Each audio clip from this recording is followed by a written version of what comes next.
मायावती ने अपनी नजरें पश्चिमी उत्तर प्रदेश में गड़ा दी हैं। कैसे दलित मुस्लिम गठजोड़ करने की वो कोशिश में जुटी हैं और कौन है वो बड़ा नेता जो मायावती के इस नए समीकरण के ध्वज का वाहक होगा। क्या है स्ट्रेटजी, हम आपको बताएंगे। ये भी बताएंगे कि आरएसएस के 3 दिनों के प्रयागराज के मंथन से क्या निकला।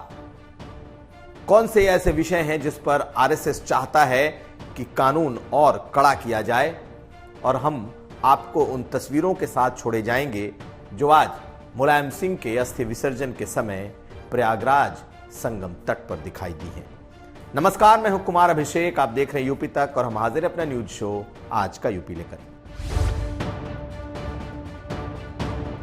तो समाजवादी पार्टी को झटका देते हुए आज बीएसपी ने एक बड़े चेहरे को अपनी ओर तोड़ लिया है। यह बड़ा चेहरा सिर्फ पश्चिमी उत्तर प्रदेश में बसपा के लिए कारगर ही नहीं होगा, बल्कि इस चेहरे के बदौलत कहीं ना कहीं बीएसपी ऐसे चेहरों को और जोड़कर पश्चिमी उत्तर प्रदेश में दलित मुस्लिम गठजोड़ को नए समीकरण के तौर पर आगे करने की जुगत में है। जी हां, यह नाम है सहारनपुर से इमरान मसूद। इमरान मसूद पहले कांग्रेस के बड़े नेता थे, सहारनपुर के इलाके के। उसके बाद चुनाव के वक्त 2022 चुनाव के वक्त उन्होंने समाजवादी पार्टी का दामन थामा था, लेकिन आज बकायदा मायावती ने उन्हें अपनी पार्टी में शामिल करा लिया। सिर्फ पार्टी में ही शामिल नहीं कराया, बल्कि पश्चिमी उत्तर प्रदेश का संयोजक भी बना दिया। यानी कि उनके नेतृत्व में अब पश्चिमी उत्तर प्रदेश में दलित मुस्लिम गठजोड़ का यह नया समीकरण कैसे आगे बढ़ेगा, इसकी जिम्मेदारी भी उन्हें सौंप दी। इमरान मसूद वो नाम जो कुछ वर्ष पहले इसलिए चर्चा में आया था क्योंकि प्रधानमंत्री मोदी के खिलाफ एक बड़ी ही आपत्तिजनक टिप्पणी हुई थी और बीजेपी ने उसे बहुत बड़ा मुद्दा बनाया था। लेकिन इमरान मसूद इन सब के बावजूद सहारनपुर के इलाके में मुसलमानों के बड़े नेता बने रहे। कांग्रेस भले ही कमजोर हो गई हो, लेकिन इमरान मसूद अपना वोट बैंक बनाए रखने में सफल रहे। पिछले चुनाव में समाजवादी पार्टी के साथ जुड़े, समाजवादी पार्टी ने उन्हें टिकट तो नहीं दिया। ऐसे में इस बार मायावती ने उन्हें एक तरीके से पिक कर लिया है, यानी कि उन्हें अपनी पार्टी से अब जोड़ लिया है, बसपा ने अपना बना लिया है। और आज जिस तरीके से मुलाकात के बाद की तस्वीरें आई, मायावती आशीर्वाद देती दिखी, मायावती ने बुलाकर प्रेस कॉन्फ्रेंस बुलाकर प्रेस के लिए फोटो जारी की, बकायदा 4-4 ट्वीट मायावती ने की और उन ट्वीट के जरिए मायावती ने कई निशाने एक साथ साधे।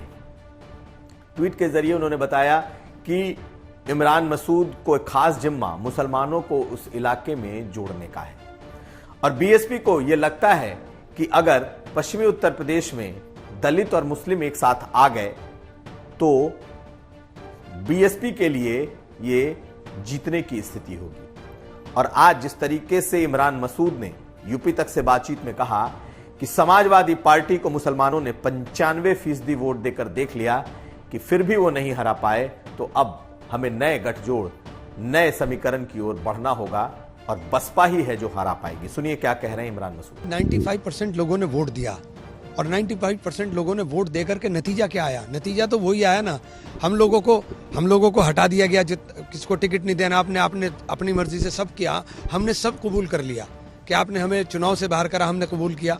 आपने हमें पीछे रखा, हमने कबूल किया। आपने हमें स्टेज पर नहीं आने दिया, हमने कबूल किया। हमने सारी कुर्बानी दी, लेकिन नतीजा फिर वही आया कि हम ही खड़े रह गए, आपके लोग चले गए। आपने मुझे टिकट नहीं दिया और मैंने वही सीटें जिताई जो मेरी थी। जो सिटिंग एमएलए मेरे थे वही तो सीटें जीती है समाजवादी पार्टी, उनको मैंने जिताने का काम किया और मैंने पूरा वोट अपना ईमानदारी के साथ ट्रांसफर कराने का काम किया, ईमानदारी के साथ पार्टी को लड़ाने का काम किया। मैंने कमी कहाँ रखी? मेरा सगा भाई चुनाव लड़ रहा था बहुजन समाज पार्टी से, मैंने उसकी भी मुखालफत की, मैंने उसके भी खिलाफ रहा, उसको भी नहीं वोट मिल सका।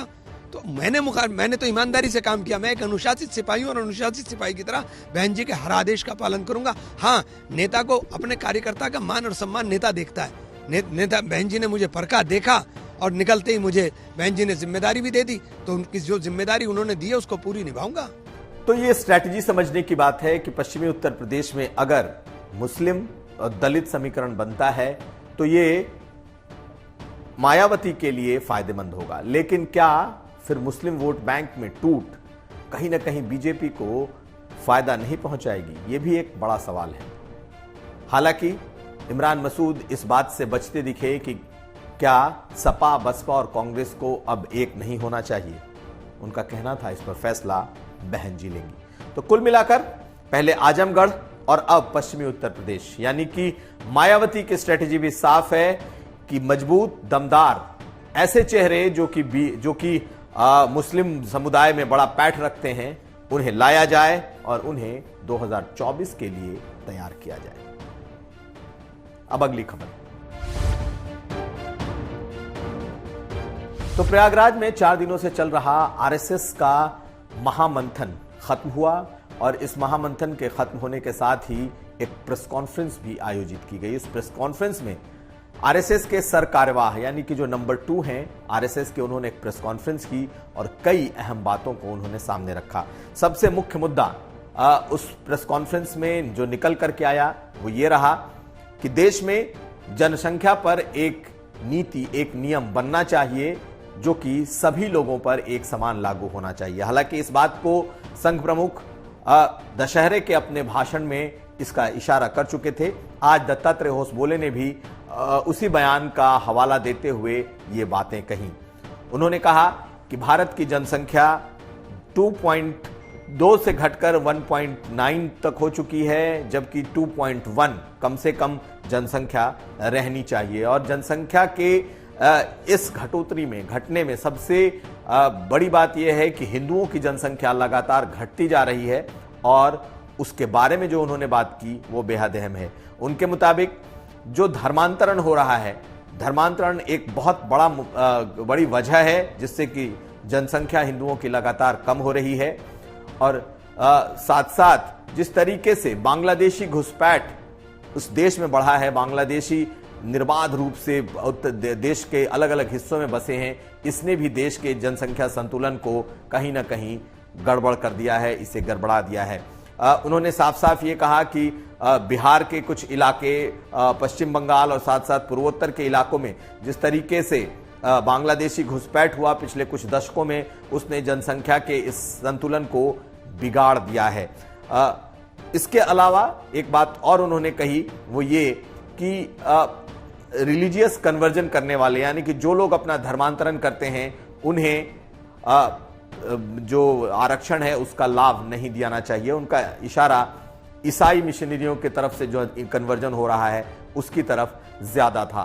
तो कुल मिलाकर के संघ ने मांग की है कि एक कठोर एंटी कन्वर्जन लॉ बनाया जाए, यानी धर्मांतरण विरोधी कानून बनाया जाए, जिससे हिंदुओं की घटती हुई जनसंख्या को कंट्रोल किया जा सके। आप सुनिए इस प्रेस कॉन्फ्रेंस में दत्तात्रेय होसबोले ने जनसंख्या और खासकर कन्वर्जन को लेकर कहा क्या है।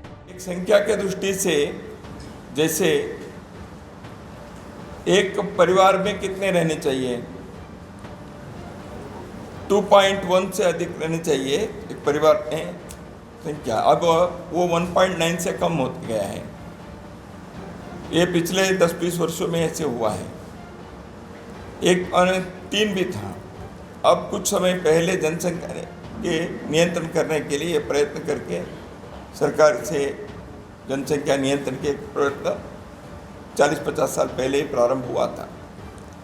तो इस के होने से मैंने जैसे कहा, आने वाले वर्षों में बच्चों के, युवकों की संख्या कम होकर बूढ़ों की संख्या के अनुपात ज़्यादा होने की संभावना आने वाले 30 वर्षों में, 40 वर्षों में एक असंतुलन है।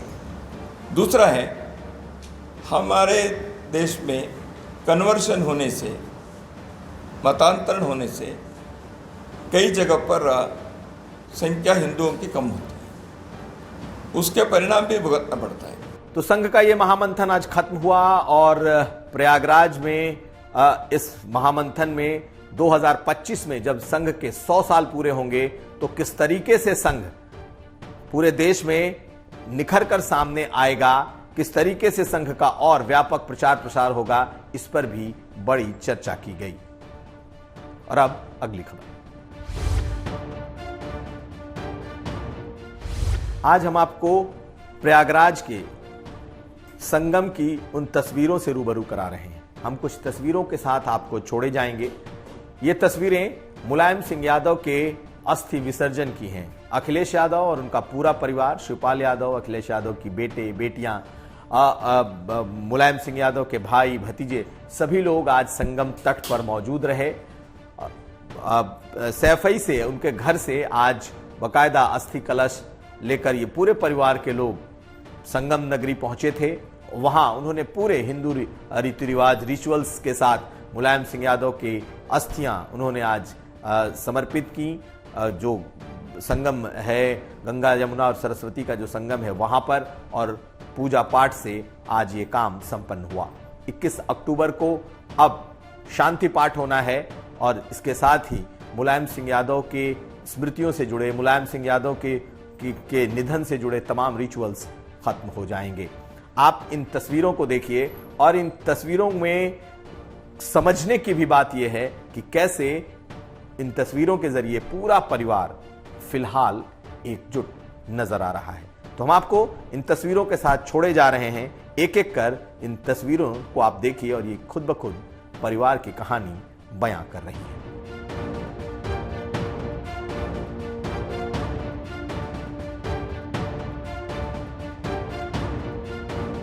तो ये था आज का यूपी। हम फिर हाजिर होंगे, तब तक आप देखते रहिए यूपी तक।